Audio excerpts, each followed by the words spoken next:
Beribu-ribu tahun yang lalu, sebelum bumi dihuni oleh manusia, bumi dikuasai oleh para Titans yang sangat kuat. Namun kekuasaan mereka diruntuhkan oleh anak-anak mereka sendiri, yang bernama Zeus, Poseidon, dan Hades.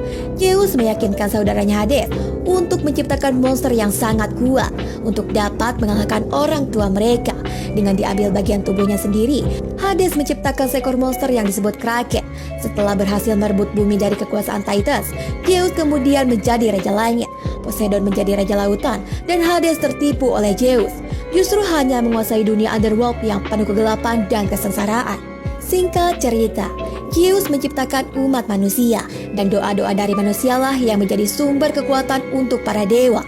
Namun seiring berjalannya waktu, umat manusia semakin gelisah, memberontak, dan akhirnya bangkit menantang para dewa yang membuat Hades semakin kuat dan bisa bangkit dari dunia underworld. Di tengah laut, seorang nelayan yang bernama Spyros menemukan sebuah kotak peti misterius yang mengapung. Ia pun mengambil dan membukanya. Setelah dibuka, begitu terkejutnya dia karena melihat seorang bayi yang masih hidup dan ibunya yang telah tewas. Spyros yang berhati baik, ia dan istrinya sepakat untuk merawat bayi tersebut, dan bayi itu ia beri nama Perseus. 12 tahun kemudian, kini Perseus telah tumbuh dewasa. Dia membantu ayahnya untuk mencari ikan di lautan. Namun apesnya, mereka tidak mendapat ikan satupun. Spyros pun kesal dan menyalahkan para dewa yang akhir-akhir ini selalu memberikan kesusahan pada umat manusia. Seperti para dewa menghancurkan pulau-pulau, menyebarkan wabah penyakit, dan merebut apa yang dahulu mereka miliki. Beberapa hari kemudian, ketika Perseus dan keluarganya berlayar di lautan, mereka tak sengaja melihat sekumpulan prajurit kerajaan Argos sedang menghancurkan patung Zeus yang sangat besar. Patung itu pun runtuh dan jatuh ke dalam dasar lautan. Diceritakan jika kerajaan Argos adalah kerajaan yang sangat membenci para dewa. Kini mereka benar-benar mereklamasikan perang dan menantang para dewa. Beberapa saat kemudian, tiba-tiba saja muncul segerombolan manusia kelawar dari dalam lautan. Makhluk-makhluk itu menyerang dan membunuh semua pasukan Argos. Makhluk kelawar tersebut kemudian bergabung menjadi satu dan berubah bentuk menjadi sang dewa kegelapan Hades. Tak puas sampai di situ saja, Hades dengan kejamnya menghancurkan kapal yang dinaiki Perseus dan keluarganya. Kapal itu pun hancur dan tenggelam. Perseus yang berhasil selamat mencoba menyelam dan menyelamatkan keluarganya yang terjebak di dalam perahu. Namun sia-sia saja, dia terlambat, keluarganya telah tewas. Perseus pun kembali ke permukaan. Perseus yang marah berteriak histeris mengetahui seluruh keluarganya telah tewas diserang oleh Hades. Dan ia pun bertekad akan membalas dendam untuk memusnahkan Hades dengan tangannya sendiri. Puncak Gunung Olympus, istana tahta Zeus. Para dewa yang marah mengetahui umat manusia kini berani melawan mereka, ingin Zeus melakukan tindakan untuk menghancurkan umat manusia. Namun Zeus menolak, karena Zeuslah yang telah menciptakan umat manusia. Zeus tidak ingin memusnahkan makhluk ciptaannya. Tiba-tiba saja, para dewa dikejutkan dengan munculnya Hades di hadapan mereka. Para dewa tidak mempedulikan sebab dan mengapa Hades bisa bangkit, melainkan mereka hanya berfokus kepada masalah tentang umat manusia yang melawan para dewa.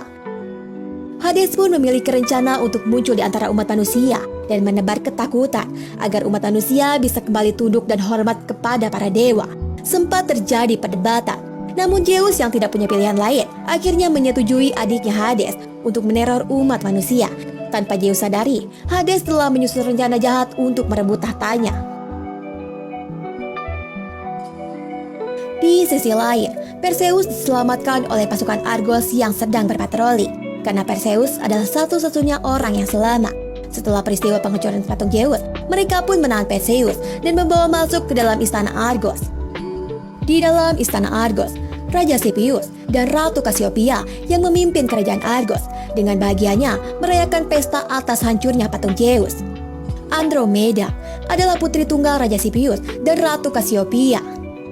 Andromeda yang melihat Perseus, ia pun membawa segelas minuman dan berniat akan memberikannya kepada Perseus.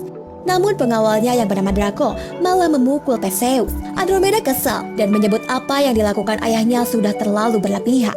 Ratusan prajurit telah kehilangan nyawanya akibat ambisi gila ayahnya. Andromeda yakin apa yang diperbuat oleh ayahnya suatu saat nanti akan ada konsekuensinya. Sang ibu, Ratu Cassiopeia, malah menyebut kalau mereka tidak perlu takut terhadap para dewa. Karena jika manusia berhenti menyembah, maka para dewa akan menjadi lemah. Ratu Cassiopeia malah memuji kecantikan putrinya yang lebih cantik dari semua wanita Yunani. Bahkan, dia menyebut putrinya lebih cantik dari dewi kecantikan Aphrodite itu sendiri. Dan dengan beraninya, sang ratu berkata kalau merekalah para dewa saat itu. Tanpa mereka duga, tiba-tiba istana Argos dipenuhi oleh asap gelap. Asap tersebut menyedot semua tentara yang ada di ruangan tersebut. Ternyata itu adalah ulah dari Hades.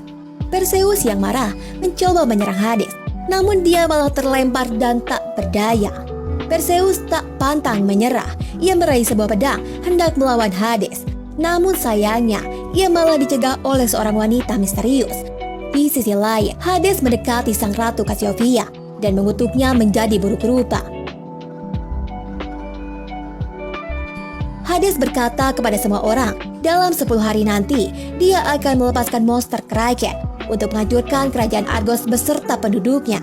Kecuali mereka mengorbankan putri Andromeda sebagai tumbalnya, maka dia dan para dewa akan mengampuni kerajaan Argos. Sambil mendekati Perseus, Hades menyebut kalau semua ini adalah kehendak Zeus, ayah Perseus.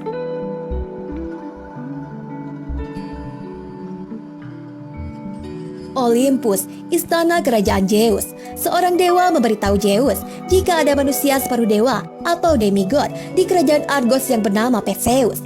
Orang itu keturunan Zeus sendiri.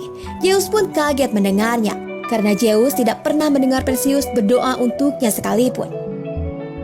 Di dalam kerajaan Argos, setelah Hades pergi, Perseus diinterogasi oleh Draco. Setelah mendengar ucapan Hades sebelumnya yang menyebut kalau Perseus adalah putra Zeus. Namun Perseus tidak tahu apa-apa. Dia bahkan tidak tahu asal-usulnya. Di saat Draco akan membakar Perseus, untung saja sang raja datang untuk menghentikannya. Sang raja meminta bantuan Perseus, namun Perseus tidak tahu apa-apa. Dia hanya pemuda nelayan biasa, di mana seluruh keluarganya telah tewas dibunuh oleh Hades. Di dalam penjara, ketika Perseus dijebloskan ke dalam penjara, wanita misterius datang kembali menemui Perseus. Dan ternyata, nama wanita misterius tersebut adalah Io. Io mengaku telah mengawasi Perseus sejak bayi. Dialah yang memandu Perseus hingga ditemukan oleh keluarga nelayan. Io adalah manusia yang dikutuk oleh para dewa, yang tidak pernah bisa menua. Perseus lalu bertanya, apakah benar kalau dia adalah putra Zeus? Io kemudian bercerita, dahulu kala seorang raja yang bernama Raja Acrisius melakukan pemberontakan kepada para dewa. Acrisius memimpin penyerangan di kerajaan Olympus. Di saat para dewa ingin memusnahkan Acrisius, Zeus malah menolak karena terlalu mencintai manusia. Zeus memberi pelajaran dengan cara menyamar menjadi Acrisius, masuk ke dalam kamar istri Acrisius dan bermain mantap-mantap dengan istri Acrisius. Acrisius yang marah melemparkan istri dan anaknya yang ada di dalam kotak ke dalam lautan lepas.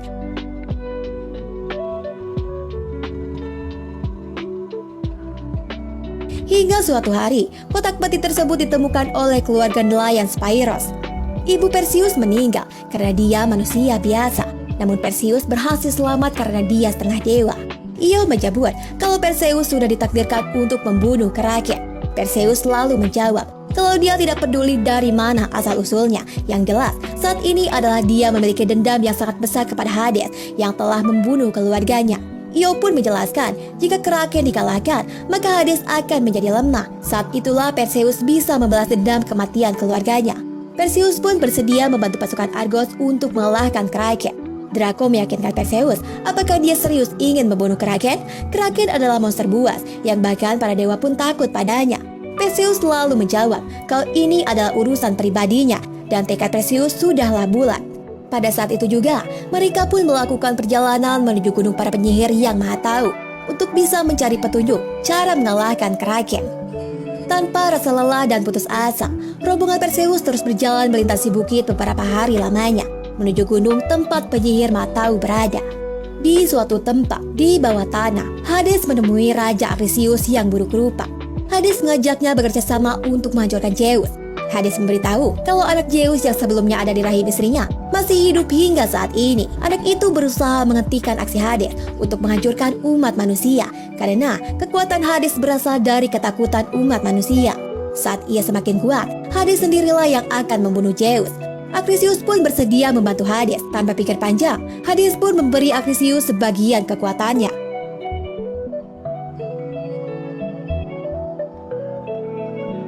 Keesokan pagi, di tengah hutan, Perseus yang sedang berjalan di tengah hutan, ia tak sengaja menemukan pedang dan sekumpulan Pegasus yang sedang mencari makan.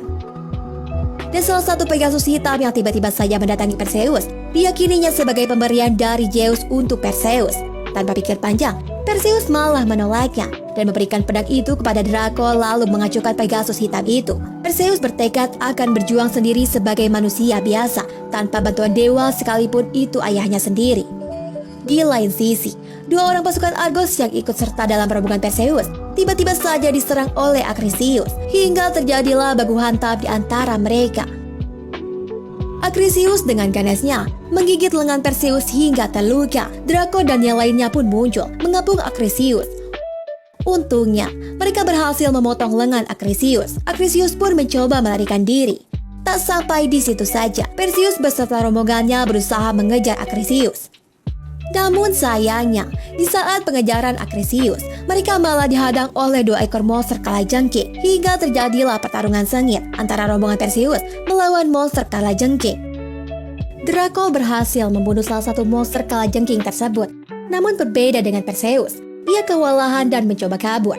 Namun sayangnya Perseus malah dikejar oleh monster kalajengking tersebut hingga menimpa Perseus. Beberapa saat kemudian, dari dalam tubuh monster kalajengking itu muncul Perseus yang ternyata telah berhasil menebas dan membunuhnya. Baru saja mereka merasa lega, ternyata dari atas bukit muncul 3 monster kalajengking lainnya dengan ukuran yang lebih besar akan menyerang kembali mereka. Tanpa diduga, hal aneh terjadi. Monster-monster kalajengking itu malah terlihat ketakutan. Ternyata, dari jauh, ada sosok manusia aneh yang mampu menjinakkan monster kalajengking tersebut. Sosok manusia itu adalah Jin dan pasukannya. Tempat itu adalah wilayah kekuasaan Jin. Di saat Perseus akan berterima kasih, luka di lengannya tiba-tiba saja bereaksi. Perseus pun kesakitan lalu terjatuh tak berdaya. Ternyata, itu adalah racun dari Hades yang mematikan. Kerajaan Argos, Putri Andromeda yang sedang membagi-bagikan makanan pada orang-orang miskin, melihat rombongan masyarakatnya menuju suatu tempat. Ternyata, rakyat Argos berkumpul di kuil yang memuja Dewa Hades. Pendeta yang memimpin menyuruh mereka berhenti menyembah Zeus. Saat ini, mereka harus menyembah Hades, karena hanya dialah dewa yang bisa memberi keselamatan kepada rakyat Argos. Bahkan, dengan jahatnya, pendeta itu memprovokasi orang-orang untuk mengorbankan Putri Andromeda agar Kraken tidak menghancurkan Argos. Di malam hari, di saat orang-orang sedang lengah, Jin masuk ke dalam tenda Perseus dan melakukan sesuatu yang membuat Perseus kesakitan. Draco dan anak buahnya langsung datang menyerang Jin. Di tengah-tengah pertarungan, Jin menjelaskan kalau dia telah lama menunggu seseorang yang bisa membebaskannya dari kutukan para dewa bertahun-tahun lamanya.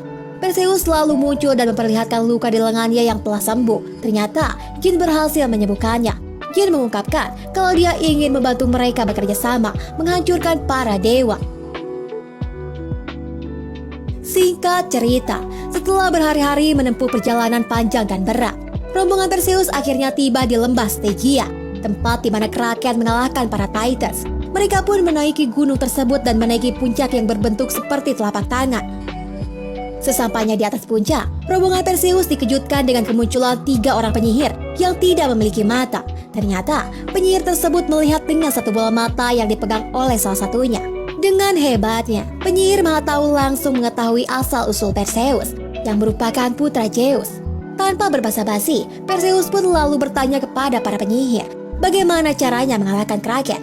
Penyihir Maha Tahu berujar kalau mereka butuh tumbal untuk mendapatkan jawaban Perseus. Setelah berujar, tiba-tiba saja penyihir menyerang rombongan Perseus, hingga terjadilah adu hantam di antara mereka. Beruntungnya, Perseus berhasil merebut mata para penyihir. Perseus pun memaksa para penyihir memberitahu kelemahan Kraken, atau jika tidak, dia akan membuang mata mereka. Para penyihir dengan terpaksa menjawab pertanyaan Perseus. Satu-satunya cara mengalahkan Kraken adalah dengan menggunakan kepala Medusa yang bisa merubah makhluk hidup menjadi batu. Medusa saat ini tinggal di ujung sungai Styx di dalam Underworld. Setelah mendengar penjelasan itu, Perseus selalu mengembalikan mata penyihir Maha Tahu dan berlalu pergi. Namun sebelum Perseus berlalu pergi, Para penyihir berkata kalau misi ini akan sia-sia saja. Pada akhirnya mereka semua akan mati. Setelah keluar dari gunung, para penyihir mah tahu pasukan jin pergi meninggalkan mereka karena percaya pada ramalan para penyihir mah tahu yang menyebut kalau misi ini sia-sia, mereka semua akan mati. Untungnya tidak dengan jin sendiri, ia tetap akan membantu Perseus meskipun nyawa menjadi taruhannya. Perseus pun mempersilahkan bagi siapapun yang takut untuk mundur. Namun, orang-orang tersebut ternyata sudah mempertaruhkan semuanya demi bisa mengalahkan Kraken. Mereka bersedia menemani Perseus menuju Underworld dengan Io sebagai pemandu jalan menuju gerbang Underworld. Underworld, tempat yang sangat menyeramkan. Mereka pun masuk ke dalam kawah yang dipenuhi oleh kabut. Melihat Perseus memiliki koin emas, jin melemparkan koin itu ke dalam kawah. Beberapa saat kemudian, muncul sebuah kapal aneh yang sangat mengerikan. Mereka pun menaiki kapal tersebut untuk menyeberang menuju Underworld. Di atas kapal, Io bercerita kalau dulu Medusa adalah seorang wanita yang sangat cantik. Saking cantiknya hingga ia menarik hati Poseidon. Medusa yang ketakutan pun lari ke dalam kuil Athena mengharapkan pertolongannya, hingga pada akhirnya Athena mengabulkan permohonannya dengan cara mengutuk Medusa. Barang siapapun yang menatap matanya akan berubah menjadi batu. Io kemudian berkata kalau dia tidak bisa ikut masuk ke dalam kuil Medusa karena hanya laki-laki yang diperbolehkan masuk ke dalam kuil tersebut. Io kemudian mengajak Perseus masuk ke dalam kapal. Io melatih Perseus agar bisa bertarung dengan Medusa tanpa melihatnya. Perseus harus menggunakan panca inderanya selain penglihatan agar bisa mengalahkan Medusa. Singkat cerita, sampailah mereka di depan sarang Medusa. Mereka pun berjalan memasukinya. Di dalam kuil yang telah hancur itu, mereka berjalan dengan sangat hati-hati. Namun tak segampang yang dibayangkan. Dari jauh, mereka diserang oleh panah, hingga membuat Perseus dan jin terjatuh. Beruntung Perseus berhasil menancapkan pedangnya. Dia pun berhasil menyelamatkan dirinya. Beberapa saat kemudian, Medusa pun muncul dengan berwujud separuh ular yang mengerikan. Dia menyerang rombongan Perseus dan berubahnya menjadi batu. Untuk menyelamatkan rombongannya, Perseus berusaha mengalihkan perhatian Medusa dan membuat Medusa mengejarnya. Di saat Perseus kewalahan, beruntungnya jin muncul tepat waktu dan membantu Perseus menyerang Medusa. Namun sayangnya, tubuh jin dililit oleh Medusa dan menatap mata jin, berharap jin akan berubah menjadi batu. Ternyata jin tidak berpengaruh sihir Medusa, karena tubuhnya terbuat dari batu juga. Demi memusnahkan Kraken dan Hades, jin mengorbankan diri dengan meledakkan tubuhnya. Namun sia-sia saja. Dari ledakan itu, ternyata Medusa masih hidup. Draco kemudian menjatuhkan batu besar yang menimpa tubuh Medusa. Medusa yang marah pun merubah Draco menjadi batu dan menghancurkannya berkeping-keping. Melihat Medusa yang lengah, Perseus melompat dan memenggal kepala Medusa dengan sekali tebasan. Akhirnya Medusa berhasil dikalahkan, membuat tubuh Medusa terjatuh ke dalam kobaran api.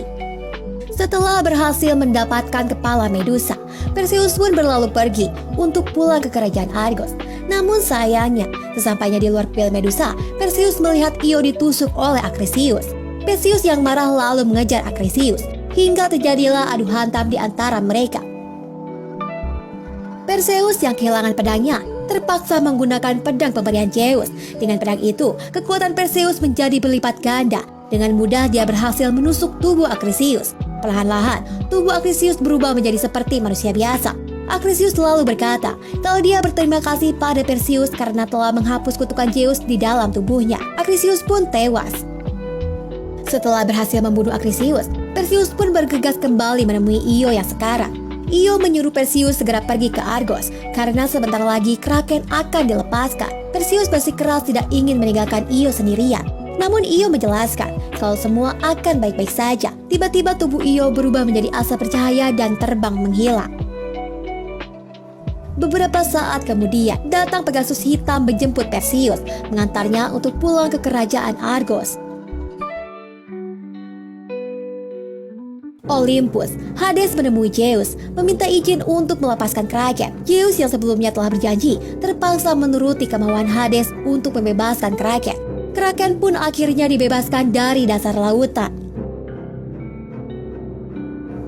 Kerajaan Argos, rakyat yang ketakutan menculik Putri Andromeda untuk dibawa ke tempat persembahan. Dari jauh, terlihat monster Kraken yang bergerak mendekati kerajaan Argos. Sang pendeta kemudian mengikat Andromeda dan mengantukkannya sebagai tumbal agar Kraken tidak menghancurkan kerajaan Argos. Beberapa saat kemudian, dari dalam laut, Kraken pun muncul, menampakkan wujud aslinya, seekor monster yang sangat mengerikan. Tentakelnya menghancurkan rumah-rumah di dalam kerajaan Argos. Ketakutan umat manusia ini ternyata membuat Hades menjadi semakin kuat dan Zeus semakin melemah. Kini, rencana Hades berjalan mulus. Hades pun mendatangi Zeus, berniat merebut kekuasaan Zeus di Olympus. Zeus tanpa gentar memberitahu Hades kalau Perseus masih hidup dan selamat. Hades yang mendengarnya pun terkejut dan bergegas pergi kembali menuju kerajaan Argos untuk mencegah Perseus membunuh Kraken di wilayah kerajaan Argos. Dan benar saja perkataan Zeus, Hades melihat Perseus masih hidup. Perseus dengan menunggangi Pegasus hitam dengan gagahnya turun di wilayah kerajaan Argos. Melihat situasi yang tidak baik, Hades pun berubah dirinya menjadi beberapa manusia kelelawar dan merebut kepala Medusa di tangan Perseus. Perseus dengan marahnya mengejar Hades. Beruntungnya, Perseus berhasil merebut kembali kepala Medusa. Perseus langsung mengeluarkannya dari dalam wadah dan mengarahkannya tepat di pandangan Kraken. Sedikit demi sedikit, tubuh Kraken berubah menjadi batu dan mulai runtuh. Namun di sisi lain, Putri Andromeda tercebur ke dalam lautan. Dan sialnya juga, tiba-tiba muncul kembali Hades di hadapan Perseus. Dengan pedang pemberian Zeus, Perseus menggunakan kekuatan Zeus mengirim Hades dan menguncinya kembali ke dalam underworld. Kini, Perseus berhasil mengalahkan Hades. Perseus pun melompat ke dalam laut untuk menyelamatkan Putri Andromeda. Setelah Perseus berhasil menyelamatkan Putri Andromeda, Putri Andromeda meminta Perseus untuk tinggal bersamanya dan memimpin kerajaan Argos. Tanpa basa-basi, Perseus menolaknya karena mereka adalah teman biasa dan tidak mau menjadi seorang pemimpin. Perseus kemudian pergi meninggalkan Putri Andromeda. Di keesokan hari, di bekas reruntuhan patung Zeus, Perseus ditemui oleh Zeus. Zeus berterima kasih karena Perseus telah berhasil menyegel Hades kembali di dalam underworld. Zeus menjelaskan, jika keyakinan manusia terhadap para dewa semakin lemah, maka segel yang menahan Hades juga akan semakin lemah dan membuat Hades bisa bangkit suatu hari nanti. Zeus juga mengajak Perseus untuk tinggal bersamanya di Olympus. Namun Perseus menolaknya karena dia sudah cukup bahagia hidup menjadi manusia biasa. Zeus pun mengerti keinginan Perseus. Zeus selalu memberi hadiah untuk menemani Perseus, yaitu Zeus menghidupkan kembali Io. Kini, kerajaan Argos kembali damai dan Perseus hidup bahagia bersama Io, orang yang sangat ia cintai. Film pun selesai. Jadi seperti itulah alur cerita filmnya. Cukup seru dan menantang ya. Oke guys, jika kalian suka dengan filmnya, boleh dong di like, comment, share, and subscribe. Sampai jumpa di video selanjutnya. Aku Ara pamit undur diri. Salam dari saya. Bye-bye.